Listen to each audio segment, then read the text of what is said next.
நான் சிறுக சிறுக சேமித்து வைத்த 1 லட்சம் ரூபாய் பணத்தை கரையான் அரித்ததால் செய்வதறியாமல் பொண்ணுக்கு ஏதோ ஃபங்க்ஷனுக்காக போய் அந்த பாக்ஸை ஓப்பன் பண்ணி பார்த்துருக்காங்க. கரையான் அரிச்சிட்டு இருக்கு மொத்த பணத்தையும். சரி, அவங்கள வர வச்சு அதே மாதிரி பாக்ஸில் இந்த 1 லட்ச ரூபா போட்டு அவங்கள சந்தோஷப்படுத்தலான்னு நான் ஆசைப்பட்டேன். ஸோ அதெல்லாம் வர சொல்லியிருக்கேன்.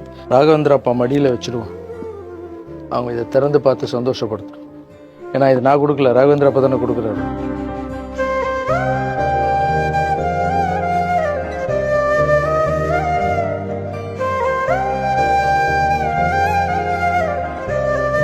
அங்கே பாருங்க, ஒரு பாக்ஸ் இருக்கு, திறந்து பாருங்க.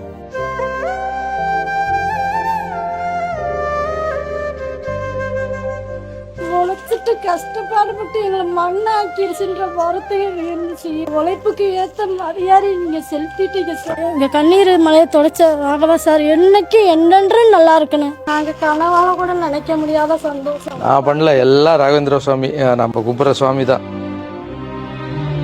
மாற்றம் சொல்லல்ல, செயல். வாழ்வோம், வாழ வைப்போம்.